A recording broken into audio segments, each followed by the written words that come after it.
What's up, y'all? Welcome to the first ever Around the 32 season award show. We are going to kick this off with a season one award show, recapping everything that just happened in season one. Our first ever award show that we've ever done across our college football leagues, our Madden leagues. Season one is officially in the books. It's a wrap. It's done. This is the perfect way to go ahead and put a bow on that. We've crowned our first national champion in Ohio State for the 27 cycle. Congrats to Mr. Play to win the game on that. That is a huge accomplishment and maybe one of the most important things you can do in the game. Absolutely. I say that to say though, this award show is something that we want to do to add depth to the league, add depth to the accomplishments in the league. We want to give you guys something more to strive for outside of just a hardware season, outside of a national championship, a conference championship. This award show is meant to recognize y'all's efforts throughout the season, hopefully for every season here to come. Tonight, we're going to recognize players, coaches, front offices, programs in full that define season one, had a moment in season one, and added to their legacy in the dynasty in season one. Season one, like I said, y'all, it's officially in the books. We've crowned our first national championship. We've had some unbelievable individual seasons. And tonight, we get to put a bow on all of it with the first ever Around the 32 award show. Honestly, I don't think there's any point in delaying this anymore. This is going to be a little bit of a unique structure tonight. What we're going to do here, y'all, is I'm going to go through and announce each individual award and the award winner. After I get done announcing these winners here for each of these categories, Ed is going to come in, have a little bit of a reaction show to those award winners, to the guys that have won. Hopefully, we can get a couple of y'all on to do interviews, reactions to the award winners, and it's going to be a really cool show. But like I said, guys, there's no point in delaying it anymore. Let's go ahead and get into it. The first award that we're going to start with is Freshman of the Year. This award is meant to really highlight the best freshmen that really dominated the season. I think that could be a simple way to put it, but I think it's the best way to put it. I think it's just the freshmen that dominated on the field the most. Um, to me and Ed, there wasn't much debate around this award. I think this is one of the more clear-cut winners. It's going to be quarterback from Florida State, Kevin Sperry. Kevin Sperry led the Seminoles to a Final Four appearance as a 77 overall freshman, four hot sticks. On the season, he had almost 4,000 passing yards, 3,835 passing yards, 44 passing touchdowns, two college playoff wins with a Final Four appearance, and was a freshman All-American. I don't think there's any doubt that with what we saw in season one, this was by far and away the most important freshman on the field, the best freshman on the field, and he is going to take home the Freshman of the Year award. The production that he had in season one as a freshman, put his overall aside, the fact that he was a 77 aside, if he was a 92 overall, he's an All American. The production that he had was absolutely ridiculous. The numbers themselves also translated to wins. I think that's the most important thing for this award and any award that you're going to see tonight. It wasn't just blank stat sheets. I think it was a really good season put on by Sperry, put on by Sticks, and it translated to wins. Two playoff wins as a freshman quarterback. By far and away, the Seminoles have found their quarterback of the future. And the scary part for the rest of the league, it was year one. Kevin Sperry is your season one freshman of the year, and we look forward to seeing him in these award shows, most likely all for the next two seasons. The next award that we are going to get into is actually one of the ones that me and Ed and Sticks are most excited to share with y'all. This is going to be a little bit of a behind the scenes award. So this is actually going to be a Newcomer of the Year award. Excuse me. We're actually going to switch this up. We're going to go front office of the year, and we're going to go ahead and announce that award second. So we're going to go ahead and stick with front office of the year second. This award is, like I said, guys, it's that behind the scenes award that I think really shines a light on who put in the most effort in recruiting. Not just the most effort, not just the most dollars, but who had the most efficient recruiting class, who had the best recruiting class, and what recruiting class is going to be the most dominant for the next 2 to 3 seasons. Kind of like what me and Ed talked about last night.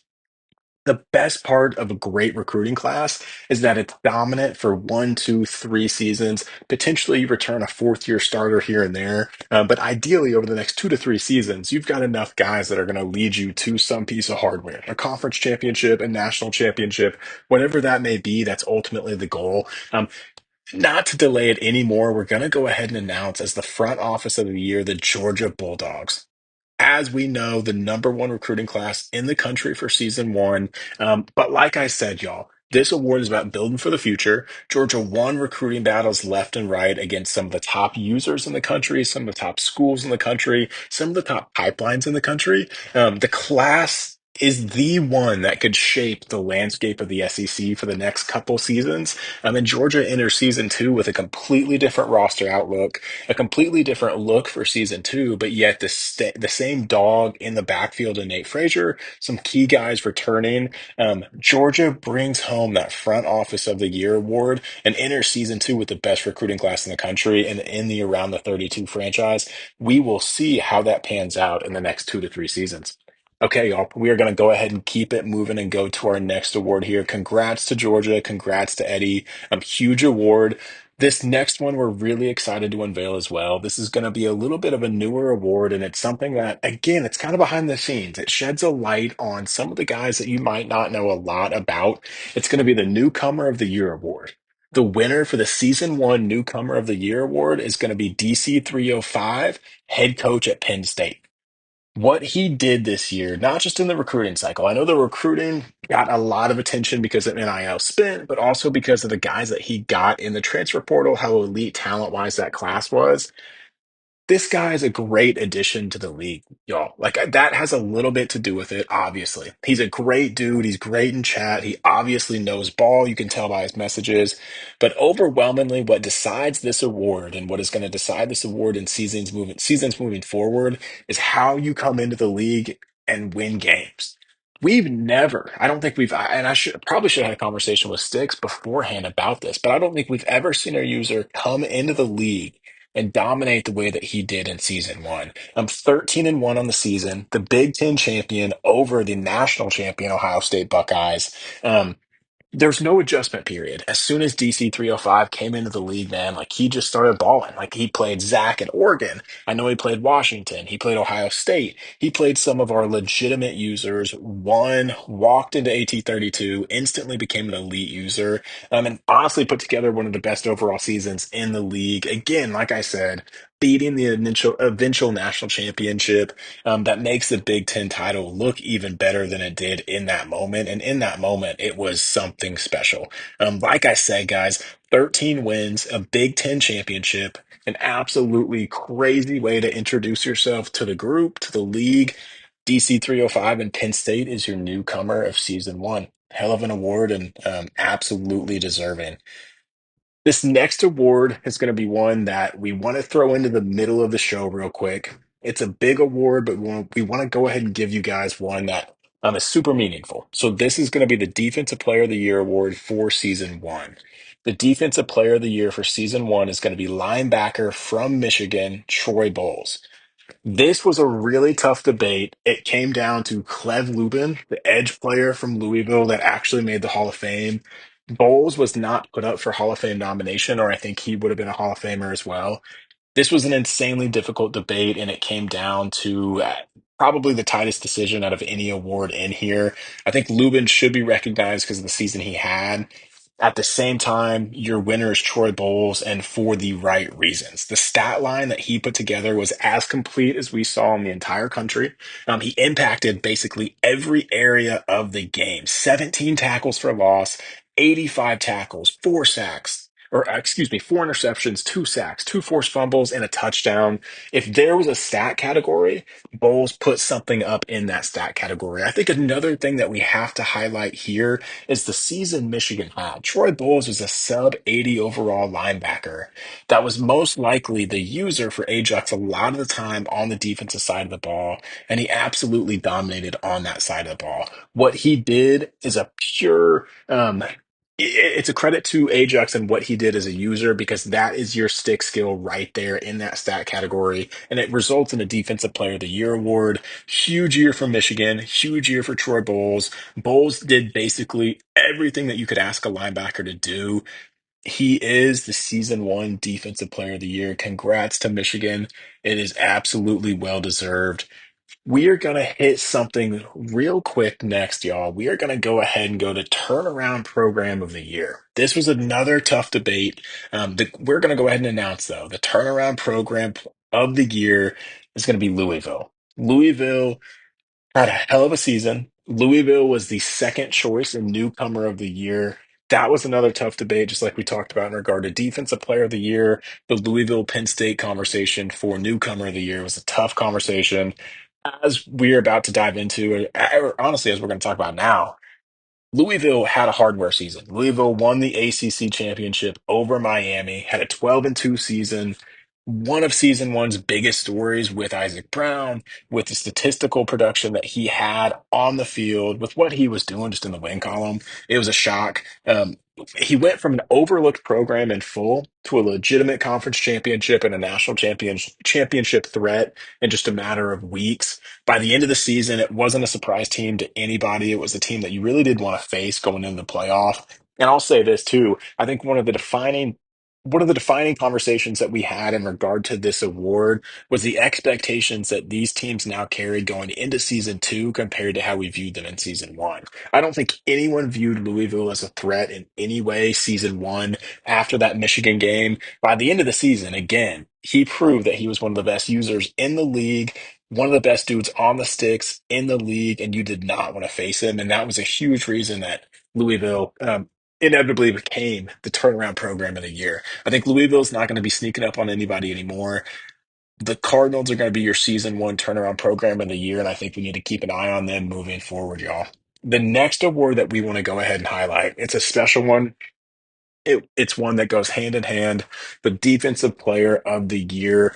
We are going to switch sides of the ball, y'all, and we are going to go ahead and announce the offensive player of the year. For season one, your offensive player of the year is going to be Deuce Robinson out of Florida State. Hall of Famer, 98 receptions on the season, nearly 1,900 receiving yards, 23 touchdowns, and almost 20 yards a catch. Two college football playoff wins, a Final Four appearance, arguably the best statistical production season from a skill player in Florida State history. Um, an All-American, again, one of the best players on the field at any given time. I want to highlight something here with this award, just like I did with Michigan. A lot of this has to do as well, guys, with stick skills. I know Deuce had 50-50 platinum. At the end of the day, Sticks really, really figured out how to get him the ball in the red zone in effective ways, get him good looks to be able to go up and get a green aggressive catch, to be able to go and catch a dig across the middle and go run for 10 to 15 yards after the catch. I think you see that in his yards per catch. An absolutely incredible season from Deuce Robinson. I truly think being in the Hall of Fame, he's going to be one of the guys that we look back on for a long time in this league as a Hall of Famer. Again, nearly 1,900 yards, 23 touchdowns, insane production for a team that made the Final Four. Sperry and Deuce truly became the defining quarterback receiver combination of season one, and it wasn't empty production. Florida State was winning deep into the postseason, was competing for an ACC championship, was playing in big games throughout the entire season. I'll say this, I hate to say it, I hate using this phrase, but I think by far and away, Deuce Robinson is your season one offensive player of the year. That takes us right into this next award, guys. So this next award is going to be the season one coach of the year. The winner of season one coach of the year is Florida State Hot Sticks for doing exactly what we just talked about. Going 12-3 in season one with a sub 85 overall roster in Florida State, taking down Miami, taking down two different playoff teams, um, getting two college football playoff wins, a Final Four appearance, the best performance for a team that had the overall that they did. It was by far and away the best performance that you could have had. One possession or 10 points away from making a national championship appearance, starting sub 80s at over 50% of the starting positions on the team. It was something special that Sticks did, and it was something that if you've been in this league for a while, by God, you better expect it. And if you didn't, you were just fooling yourself. It was one of the toughest awards that we had to decide, though, was Coach of the Year, because there was a lot of thought into like how we wanted to how we wanted to weight things that we thought mattered within this category. I think Ohio State, Penn State, Louisville, a lot of schools had the opportunity to win this award. In different conversations, they definitely could come home with this award. At the end of the day, though, Florida State gets the nod because of what they accomplished relative to the roster they started with the overall they started with. Saying that they got everything possible out of this team is beyond an understatement. It's the understatement of the season. You've got a team that wins Offensive Player of the Year. Sperry wins Freshman of the Year. Florida State reaches the Final Four, and then you go ahead and cap it off with a Coach of the Year season. It is something special from Hot Sticks, the dude that taught me everything I know in these damn leagues. It was a hell of a season, and I'm telling you guys, if there is a national championship favorite, it's Florida State coming out of Tallahassee. They are going to be the team to watch. I think again, Coach of the Year goes to the guy that had the best performance relative to team overall league wide, and that's going to be Florida State. To wrap it up real quick, y'all, when you look at what Florida State started with, where they finished, it was by far and away one of the best coaching jobs we've seen in this league, going back to when Sticks did this with Kansas in college football 25. Like we've said before, y'all. Florida State is going to be your season one coach of the year. Excuse me, Mike Norvell. How about that? Mike Norvell is going to be your season one coach of the year. That is something that I don't think a lot of Florida State fans ever thought they would ever hear again. Okay.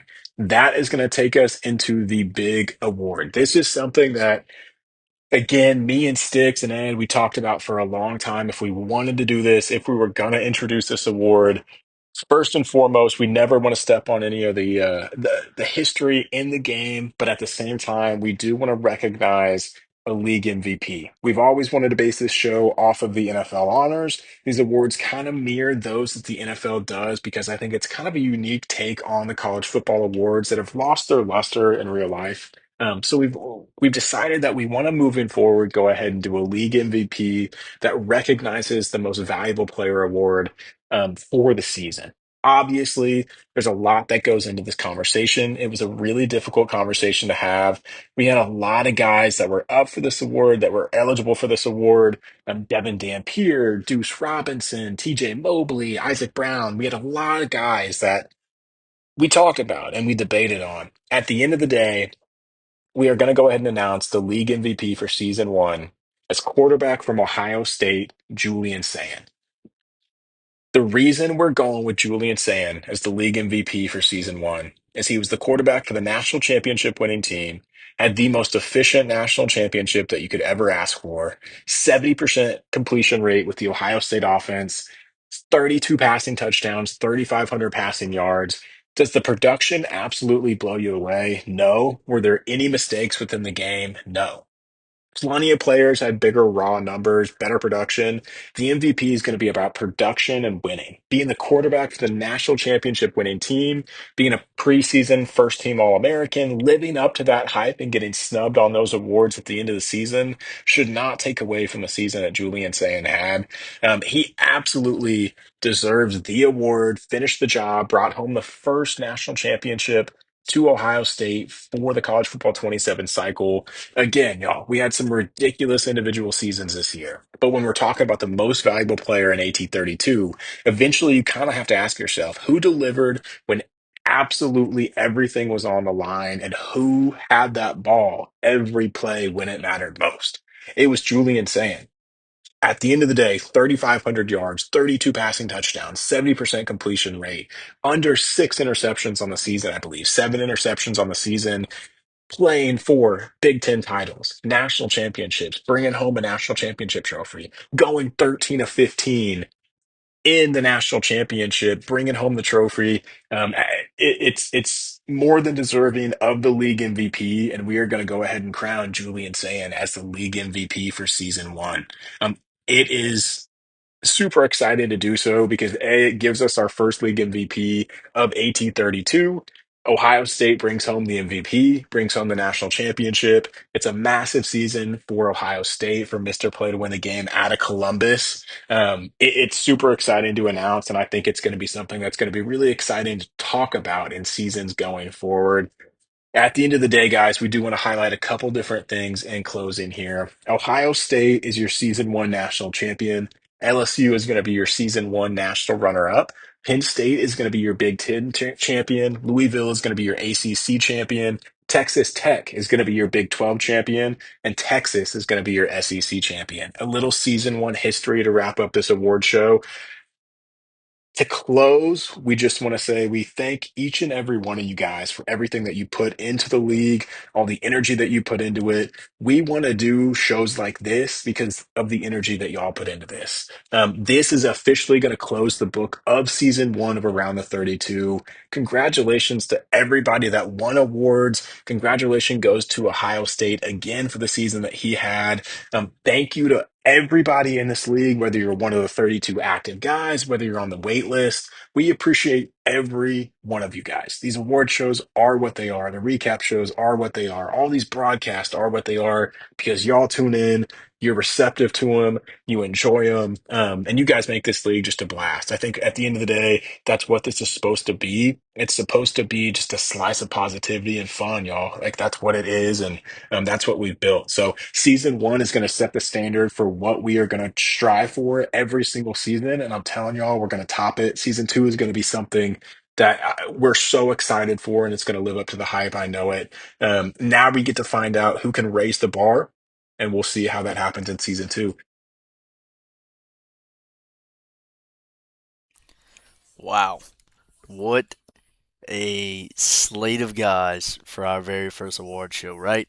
Um, just to kind of touch on it a little bit, as a reminder for you guys, you have Freshman of the Year going to Sperry with FSU, Front Office going to Georgia, Newcomer of the Year, PSU, Defensive Player of the Year, Bowles with Michigan, Turnaround Coach of the Year being Louisville, Offensive Player of the Year being Deuce at FSU, Coach of the Year, FSU Sticks, and MVP being Sayin with Ohio State. That is an incredible group of guys for our very first season awards. I'm extremely excited for every single one of these guys. Congratulations to all of you.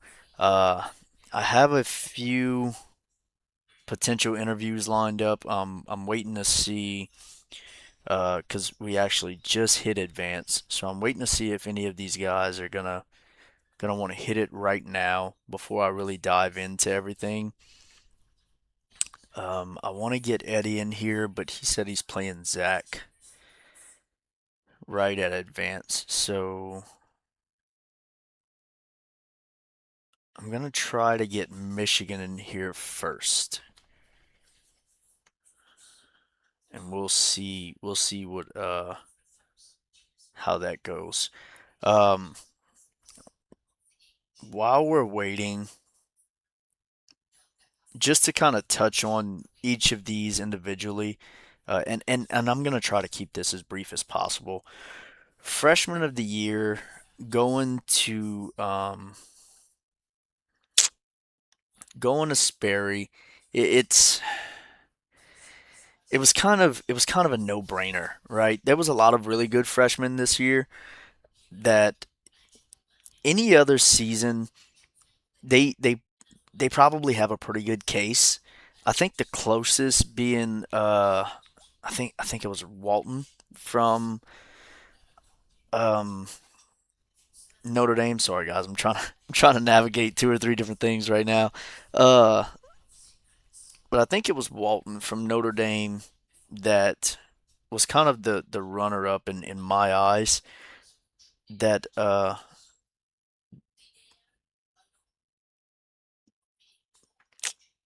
I can't find any of my stuff. It's all good.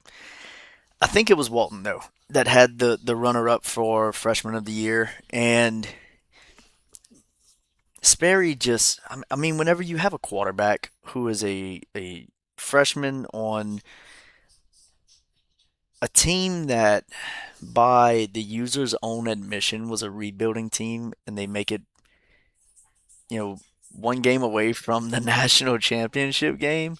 Uh, I mean, it's hard to overlook that, right? And just the type of year that he had, the numbers that he put up, astronomical, right? Um, hell of a season for anybody, much less a freshman. Front office of the year, and I don't want anybody to get discouraged by Georgia winning this in year one because I think that there were a lot of guys that could have won this award this season. LSU being one of them, with an outstanding class that Brandon brought in for for the amount of NIL that he done it and just completely reloading after being essentially two possessions away from a national championship win. Uh, Ohio State is one of them. The ones that I believe we had on the list of finalists for this award. Uh,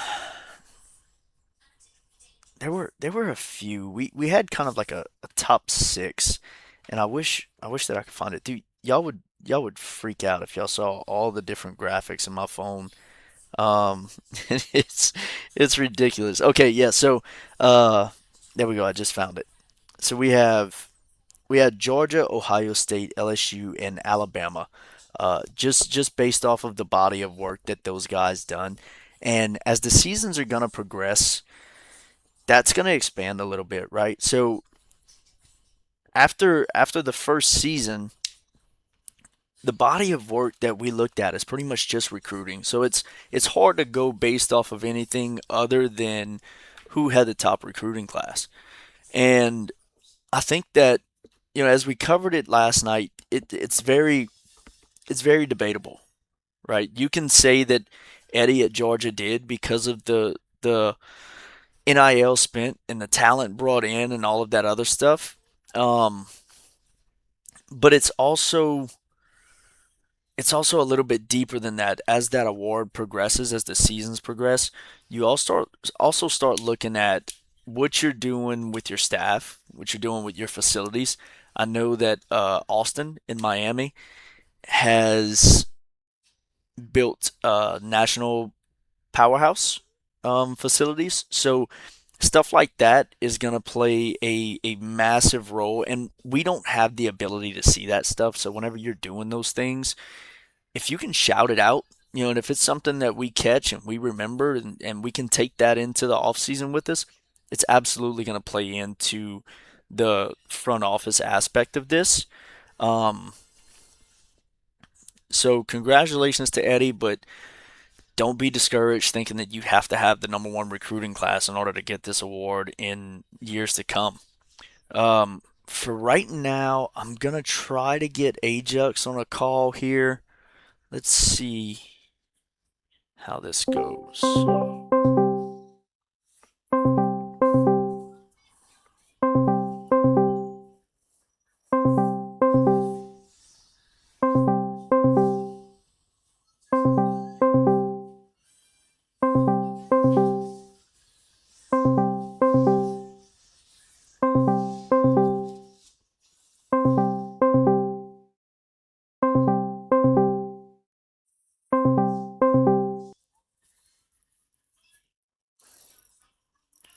Okay, so we don't have an answer there.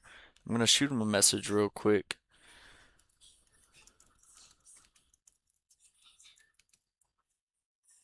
and we're gonna pick up where we left off.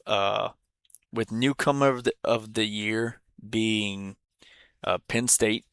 This is one that, again, it could have gone a couple different ways. Penn State and Louisville, you kind of have a 1A, 1B here because of the fact that both of these guys came in and made it very deep into the playoffs, had incredible seasons in really difficult conferences. You also had guys considered like Utah and Ole Miss, but ultimately it's hard to ignore what you've done to pretty much get you set up for a potential national championship berth, right?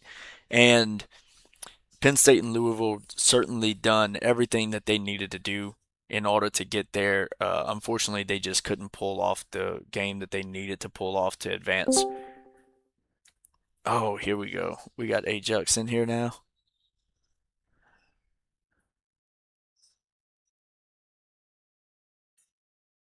Hey, man, can you hear me?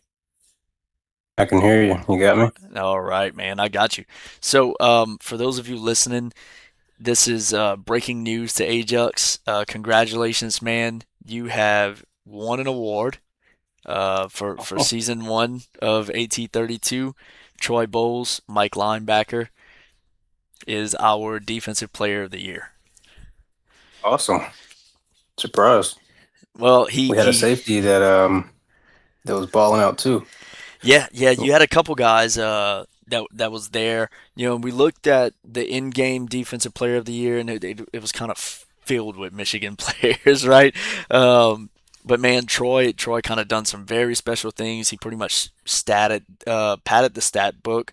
The last stats that we had on record was 81 tackles, 16 for a loss, 2 sacks, 4 interceptions, one defensive touchdown, 2 deflections, and a forced fumble. And I'm pretty sure that he done even more than that into the playoffs. Unfortunately, I wasn't able to get those stats. I don't know if Bone did whenever he updated the graphic, but and that is an insane body of work for a Mike linebacker. Absolutely. Um, I don't want to talk too much about the playoffs. We got smacked in the playoffs, so I don't think he did too much there. But yeah, man, throughout the season, we like to play aggressive on defense. And as far as how I play on defense, I use her, kind of a triangle type deal. So between the safety, middle linebacker, and the slot cornerback, depending on what the offense is doing. So that's where a lot of those, interceptions and tackles for loss came into play. And he was a baller for us. And, surprising enough, he really wasn't, from an overall perspective, he really wasn't that good. I think he was like a 75 or 78 or something like that. Um, but he had a supporting cast around him that was pretty good. And yeah, he filled in where he needed. Yeah, absolutely. I think Bones said, and he could have gotten this wrong, but I think Bones said in his segment that he done earlier today that I'm kind of compounding off of that he was a sub 80, and that didn't seem too correct with me, but I wasn't 100% sure on that. Yeah, he wasn't all that. Um, and he was a senior, so he's not with us anymore. We've got some young backers in there now that can hopefully come in and fill this. This is a pretty big award to fulfill. So if we can get some guys in there to step up, that'd be awesome. Especially week 0, we've got LSU kicking off year 2, so we're pretty excited about that. Mm, yeah, yeah, for sure. Um, Again, man, congratulations. Really glad to have you on. It's been one of those interviews that I've been wanting to get for a while now. Uh, I'm glad that we were able to do this, and good luck against LSU in week 0. Yeah, man, appreciate it. If you ever want to get me on or just reach out, I'll be happy to jump on. I love what you guys are doing, and appreciate all the work that's going into it. Absolutely, man. We appreciate the support. All right. So, yep. Yep. All right. So you heard it from the man himself, Ajax, winner of Defensive Player of the Year with Bowles. I'm trying to line up a couple more guys here. In the meantime, we're going to move it along to turnaround coach of the year, being Louisville. I don't know if you guys remember very well, but Louisville was our very first, and coincidentally enough, against Ajax with Michigan, was our very first around the 32 broadcast, live broadcast that we done. Sorry, Eddie's messaging me right now, and I got Sticks that's writing, so we could potentially see an interview with Sticks here shortly. Eddie's probably not gonna get it tonight. Just depends on how late this game with Zach runs. So we might not hear from him. I know you guys are very disappointed not to hear that Canadian accent.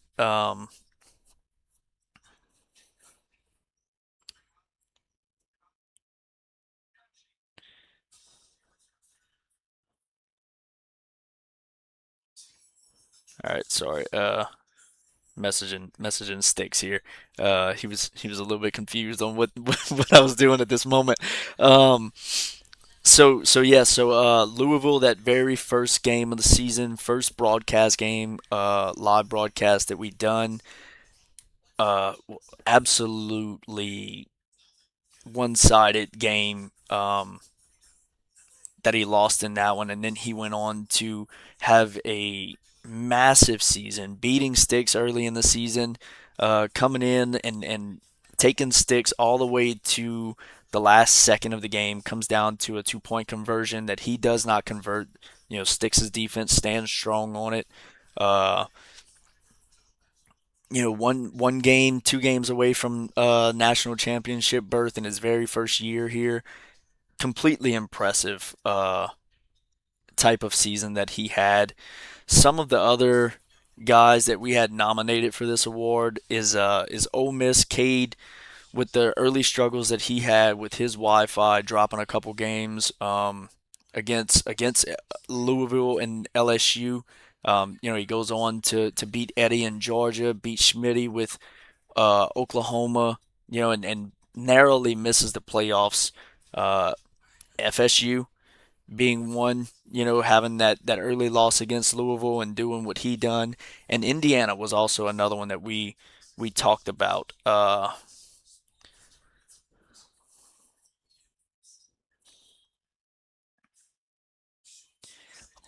And he had such a an up and down season, man. Um, and then he goes on to beat Bobby in the playoffs to advance to round two, and just that it could have gone so many different ways, right? But I think we made the right call with Louisville. Uh, and then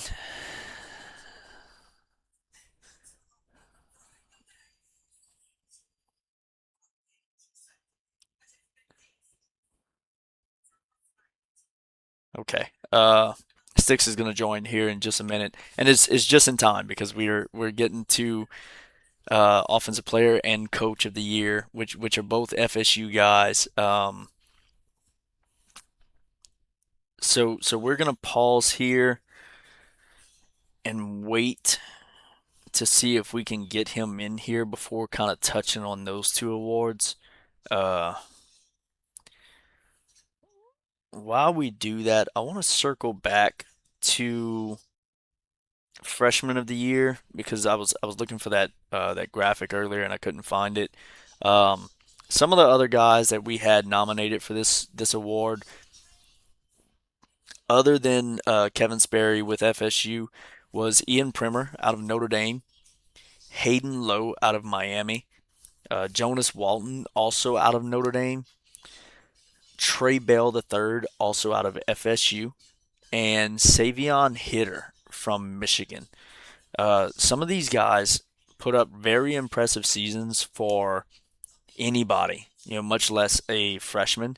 And I think if you remove Kevin Sperry out of this whole conversation, that race gets a whole lot tighter and could essentially go any way. It would be hard to argue any one of those other guys above the other. Whenever I was putting together my list of finalists to present to Bone, um, I moved those 5 guys around so many different times because I was so uncertain about who should be number two, who should be three, who should be four. Because they had such great seasons.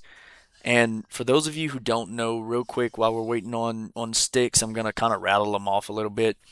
Ian Primer, tight end, Notre Dame, 58 catches, 729 receiving yards, 9 receiving touchdowns. This was Notre Dame's leading receiver on the season. Hayden Lowe from Miami is an edge. He had 39 tackles, 23 solo, 12 TFLs, 7 sacks, 1 forced fumble, and 1 fumble recovery.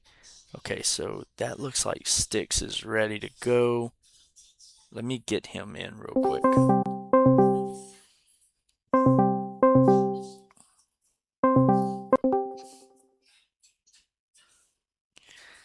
Hey man, how's it going? What's up, bro? Good man. How are you? Uh, I can't complain. Bone done a little segment earlier today, and I'm kind of piggybacking off of it, doing reactions and a little bit of a deeper dive into the awards. I'm sure you know that you won two, actually three awards. You're our biggest winner for the season one awards. Hey, let's go. You have your freshman of the year, Kevin Sperry, your quarterback, outstanding season that he had, beating out some other really good freshmen that I was actually just talking about before you said that you could go. You also had another freshman that was nominated in our top six finalists, and Trey Bell, um, offensive player of the year. It's no surprise really. Deuce Robinson had Yeah, an outstanding, massive season. 98 catches, 1,859 yards, 23 touchdowns. He was your best weapon by a mile. Um, yeah. I mean, and arguably the best weapon in the entire nation last season.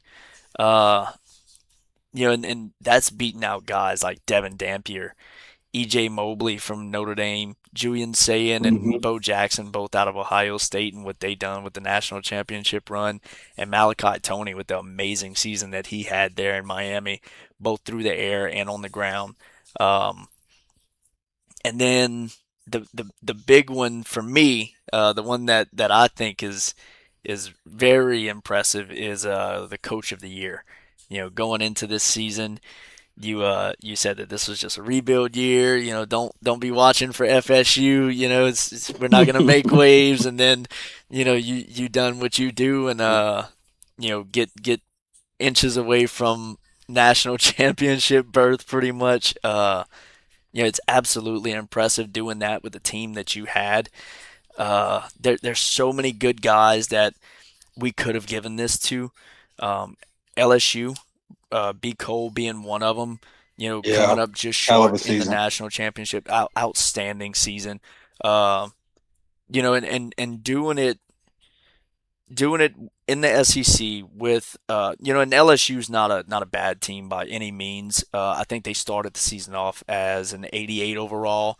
But hmm coming up just short against Ohio State, who is, in my opinion, arguably the best team in the game to start off in season one. Who is another one that we kind of flirted with for Coach of the Year, and Michigan, who we had on just now.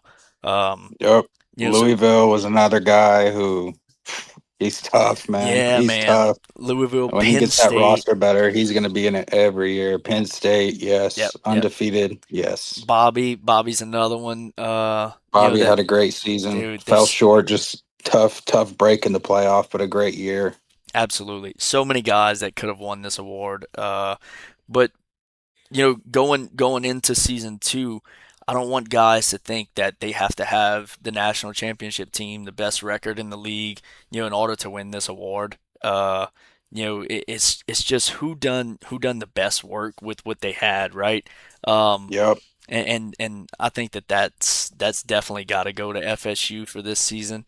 So congratulations, man. Freshman of the year, offensive player of the year, coach of the year, three awards in our very first award show, the biggest winner that we have. You have anything to say, man?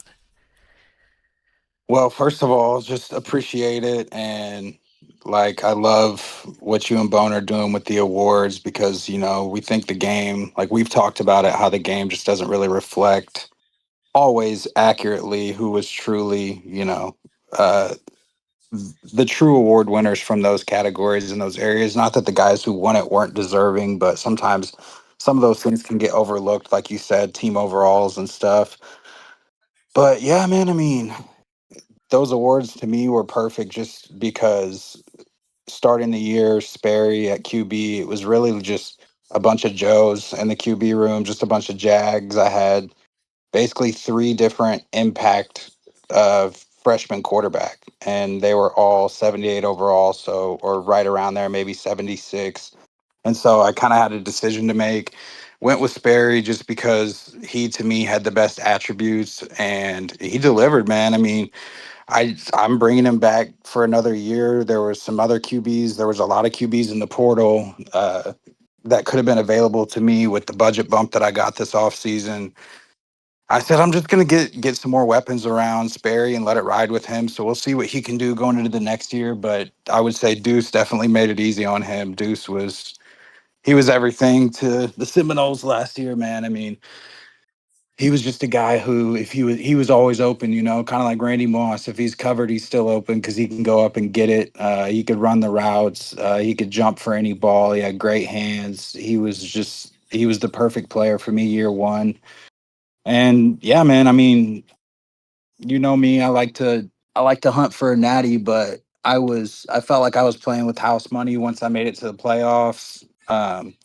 Once I beat Tech, I really wasn't thinking I beat Texas Tech just because he had a great season last year, great user, great team. They were loaded. Louisville was one I really wanted to see again after I dropped a regular season game to him. I felt like I could get him, but I knew. I mean, and the second time that I played him, it just confirmed he's just so good, dude. He's so good, and he's going to be a problem in the ACC for years. So I look forward to playing with him, playing against him more. Pause. And and then yeah, eventually, yeah, eventually dropping to Ohio State. It was kind of just like we went down 21-0, and I thought, shit, man, I got to at least save my pride. So we came back, we made a game of it, but he was start to finish the number one, right? I mean, I think he started the year with the number one team, number one ranked overall, and with the user like that, he got it done. But the coach of the year award, man, just to speak to that, that's basically what I have to say about that. I felt like I had house money once I hit the playoffs. I just wanted to make it there, and then we performed well, played good, and the rebuild of Florida State, if you can call it that, the semi rebuild, has begun. So hopefully year two is even better and we can push the needle a little further, you know? Man, I'll tell you what, if that's what a rebuild looks like, then teams like the New York Jets and Miami Dolphins need to start taking notes. I mean, They're doing it wrong, man. Yeah. they absolutely are. Hell of a season, man. And I think you hit on a lot of really good points there. You know, and I don't want to stretch this out too far. We still got one more award to go through, and then I'm gonna wrap this up. But man, ACC is gonna be a hell of a conference to watch in years to come. Like you Yep. said, with yourself, Louisville.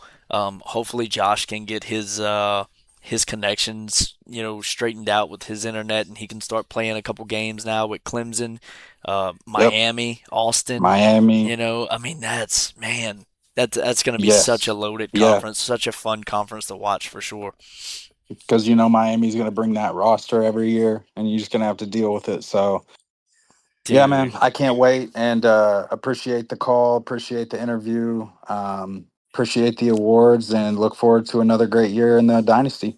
absolutely, man. Congratulations again, and I definitely appreciate you joining here tonight. Yes, sir. Thanks, brother. Thank you.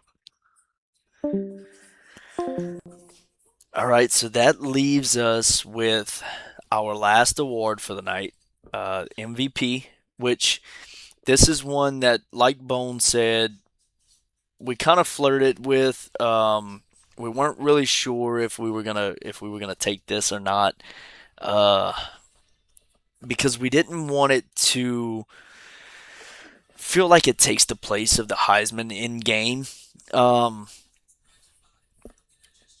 and for me personally, just based on what we've seen this season and what we seen last year with the in-game cycle there, and how a lot of guys really got it cheated out of that big award, right? The Heisman winner, um, your best running backs, things like that. Because that's basically what it is, right? At this point, it's a running back award.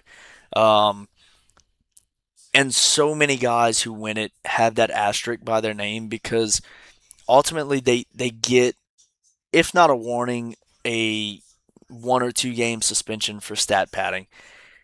And that's just a trend that we have seen and I've talked about that earlier in the season, and hopefully we don't have that situation come up again in season two and seasons beyond that, and the Heisman can start to feel like a really legitimate award for guys who are doing it the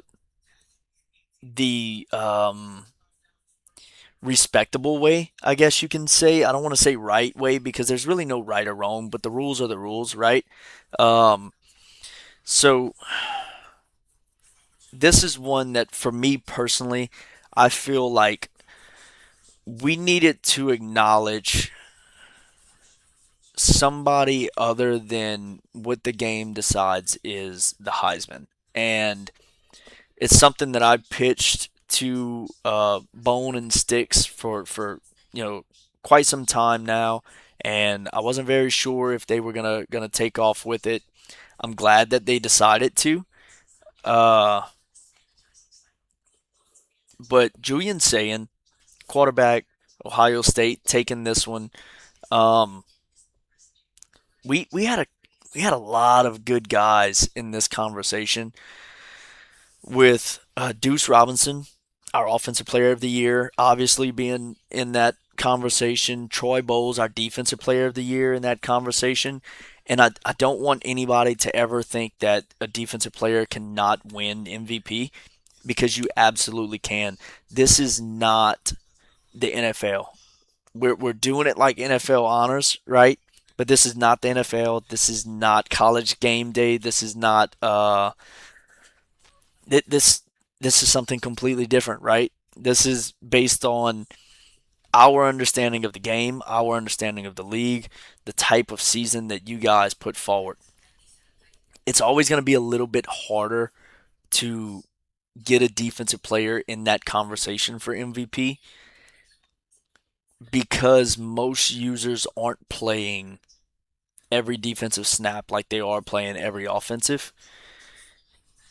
And that shows up on your stat sheet for your defensive guys, right? So you might only have 56 tackles for a season, whereas if you played every snap, um, you might have 90 something like Troy Bowles did.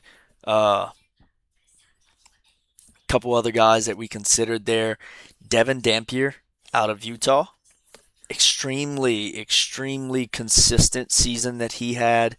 Um, Unfortunately, ended on a very sour note against LSU. I don't think he done very well in that game. I don't remember exactly, but I feel like he didn't have a very good game. Nothing like he had for the rest of the season. Bo Jackson out of Ohio State had a really good year on the ground, going to the national championship, being that bell cow back, somebody that could that Mr. Play to win the game could kind of lean on in pretty much any situation. Definitely earns him that spot, that in that conversation. EJ Mobley from Notre Dame, and you can also argue the Heisman winner from Louisville should probably be in that conversation. Caden Durham is another guy that I think he had a very similar season to Bo Jackson. I think he had a couple touchdowns less than Bo and maybe about the same amount of yards, but the receiving kind of pushed Bo ahead of Caden Durham there because Brandon doesn't really check down very much. He doesn't really throw to his running backs as often as some guys do. Another guy would be Nate Frazier out of Georgia. That very similar stat line to Bo Jackson, Caden Durham. You have Malachi Tony that could have been in that conversation. I mean, there's so many really good guys, and I'm sure I'm missing a couple. And whoever I'm missing right now, you guys are probably sitting there like, oh, really? Just fuck me, huh?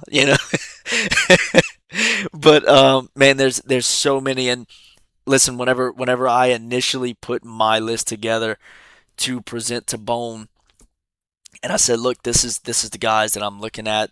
Let's see if we can narrow this down. Give me your thoughts, and him and I went back and forth, and we trimmed these lists as much as we can. Man, total, we probably had 80 players total on all of these lists. From freshman, offensive, defensive. It was a very extensive process, a lot of back and forth, a lot of trimming lists, a lot of checking stats on a week by week basis as we started to kind of see who was pulling away and who was regressing. Whenever you got closer to those user games with conference championships, rival weeks, bowl games, playoffs, national championship game, there was a lot of back and forth right there, right? So it's very difficult to judge. Hats off to the guys that do this for a living. Doing these award shows. It's it's rough, man. It's absolutely rough, but very very worth it. I loved every minute of this process, as exhausting and tiring and time consuming as it became at times. It was fun, and I hope that you guys enjoyed the show that we put on for you guys tonight. Um, and hopefully this gives everybody else, just a little bit more to strive for. I know that there's a couple guys out there that are probably thinking, they wanted to hear their names called for some of these awards, and it didn't get called, and it's gonna light a fire a little bit. I know B Goins is probably one of them. Uh, Brandon's probably another one. Austin's gonna be another one. With Malachi Tony, I know that he feels like Tony definitely deserved to be in some of those conversations, and rightfully so. Um, so man, keep pushing. Don't push so far that we stat pad, but keep pushing, man. I'm excited to see how these lists change from year to year, and hopefully we get a wide variety of guys in here. Um, so again, huge shout out to Sticks at FSU for winning those three awards with freshman player of the year, offensive player of the year, coach of the year. Shout out to Eddie with Georgia, front office of the year. Uh, PSU newcomer coach of the year, defensive player of the year with Michigan. Troy Bowles, turnaround player of the year, Louisville.